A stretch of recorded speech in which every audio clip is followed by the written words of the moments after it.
knowing that there was going to be a lot of money in it. So there were wrangles. It was very easy to sell cricket in 2003 because everybody was talking about the cricket. The president spoke about the cricket.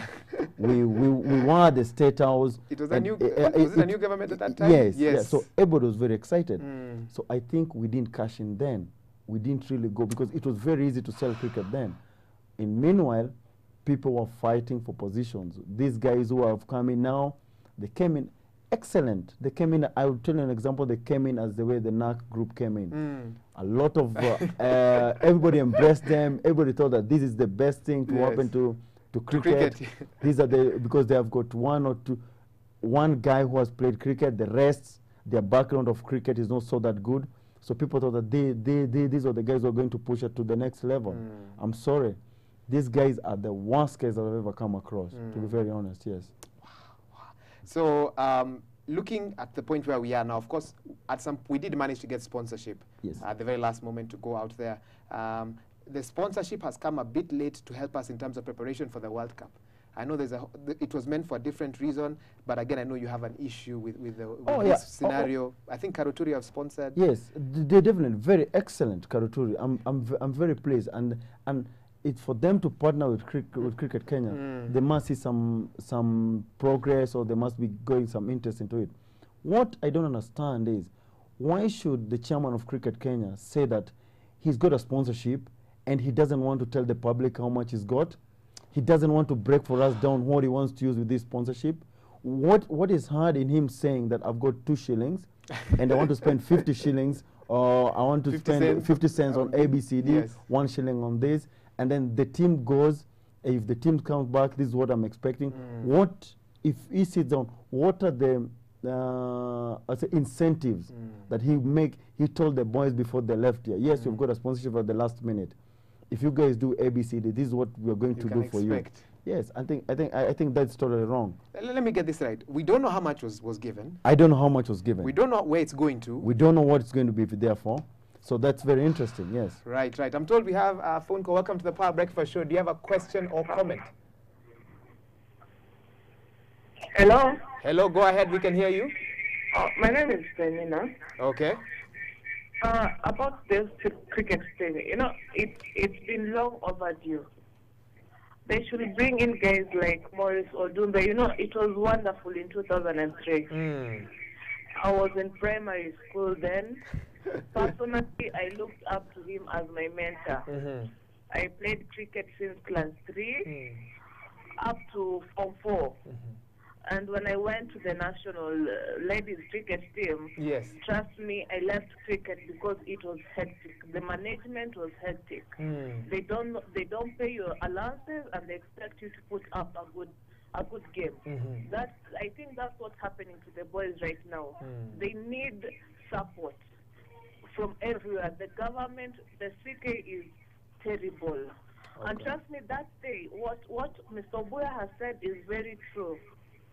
Because you find that the bench, the board has weird characters. I call them weird because personally, I talked to one lady and she didn't know anything about cricket. They brought in somebody from coaching a ladies football team, and they brought them to cricket. So wondering what's the connection? Okay. Yeah. Okay. I moved on to play tennis because I think that they should just put their house in order. Okay. All right. Yeah. Thank you so much. We appreciate your comment. A lot to look at in regard to that. And the beauty is our caller is a former cricket player, I think for the national women's team. Women's team, yeah. What can you comment in regard to what she said? It's quite very interesting. What I would want to say, especially with women in cricket, it has come a long way where they started. And it's very unfortunate when they played the last game, first game before they played, it ended up with a strike. And you couldn't believe they were asking for 2,000 shillings a day. That's a shocker. That's it. That's it. Somebody who is a South African, who was running the tournament, he's the one who promised the girls that they better play the tournament. He'll make sure that they get the money. So that's what I'm trying to tell you. And I think, I'm sorry to say PLO, I don't know where you are, but Cricket Kenya, that's where we should start with. I think that's a place that you should definitely hit and try and hit hard. Corruption is what you're talking about. Yeah, I think that's a place you should try and find out what it is. For real Kenyans who love the sport, who have, like someone like me, I'm being very honest, I've done nothing throughout my life. I did play cricket in school, I played cricket in secondary school, I'm now a grown-up. Where does Cricket Kenya expect us to go? We have given all our life into cricket. It's not that we are not asking for something which they don't have. If they don't have the money, if they don't have the structure, someone like me, I'm ready to help in any way I could. And that's why everybody's talking about my 2000 when I went to Australia. People said that I left the team out. I did not, to be very honest. I went to Australia to play district cricket, which is very competitive to what is happening in this country. One of the selectors, who is son now, is Seren Waters, who is the opening batsman, say that I cannot play because I was an overseas player, that I've got to come back to Kenya and play 2 months, 3 months before. Before you can be allowed to play, yes. 3 downs down the drain, his son is playing now overseas. Yeah, he's playing for Kenya. So these are 2 sets of rules which I don't understand. There's hypocrisy somewhere. Yeah. So there must be something wrong. And I'm sorry with the young boy, excellent player, Seren Waters, good opening batsman. But what I'm trying to explain is very simple. You can't have national team players, people who are practicing day in, day out here. You form a league here, telling the young boys that will pick the team based on this league, and then you pick people from overseas.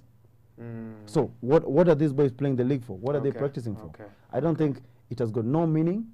Yeah, the structure of the league has got no meaning. So and a lot needs to be done. Huge is what I mean. Just to cut you off, I know that our time is almost up. We've talked about many of the bad things. Yes. But I know there is a ray of hope that's coming out. Maybe you can comment on that as well. Oh, yeah. I'm very much impressed with Maina Kamau, the Assistant Commissioner of Sports. Okay. We're combined with Gordon Lodge, who's Commissioner of Sports. Yes. Oh, they have asked me to do a seminar on 8th and 9th, which is going to regard all constituents in the country. So they've got their people who represent from different centers. So they'll all come in and we'll run a cricket seminar for them to go and try and spread the game into the different grassroots, which I think is excellent. I think for the government, the Minister of Sports, to whom I think that's a very good direction that you're heading to.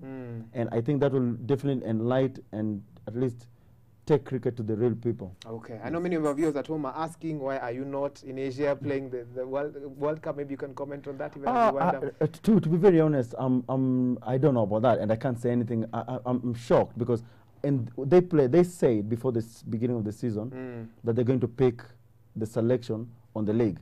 I finished with 500, nearly 700-800 runs, highest run getter on the league. I find myself sitting here. So I don't know what criteria was used to do the selection. Because you should have been there. Yeah, 100%. I'm not saying, but my performance speak for themselves. So they sent out four senior players and 8 rookies. 8 rookies. Yes. You should have been there. I'm not. My performance 110%. I can stand there and remove the papers and say that I've finished the top of the league. 100%. Definitely. Wow. Well, they're in Asia. They probably aren't seeing us, but I'm sure somebody's listening. Bonabuya, thank you very much for coming in. I wish we had more time. And the matters of cricket are important. 8th and 9th, where will the seminar be held? And Kasarani. In Kasarani. Yes. Okay. So for anyone who wants to get involved in any way, they should get hold of the Ministry of Sports. It's the one which is running it. Okay. I'm just a servant of the Ministry of Sports. All right. And I've also invited a few cricketers who are going to come and help towards that. Is there an email that someone could contact you on? You can contact me at Kennedy Obuya, Kennedy_Otieno@yahoo.com. Sorry. Kennedy_Otieno@yahoo.com is the email if anyone wants to ask any issues, if you want to get involved in that as well. Well, I mean, what a day in terms of sports, so much happening out there. But I think Kenyans at this time are required to support their team, irregardless of what's happening. Let's back the team. And when they come back, let's look at what needs to be done to make sure that next time round, we're not caught flat-footed, if I can use that word. Well, we certainly hope you've enjoyed today's Sports Monday. And before we wind up, we always want to leave you with something inspirational or profound to take you through your week. And if my director can put that on screen. There we go. When the power of love overcomes the love of power, the world will know peace. Leopold Stokowski, I hope I've said that right. When the power of love overcomes the love of power, the world will know peace. Those are some wise words to take you through your day and, of course, through your week. On behalf of me, Jimmy, Kirigo, Mutegi, Mwakazi, of course, our whole technical team, and my director, Robert, do have yourselves a blessed day and a fantastic week.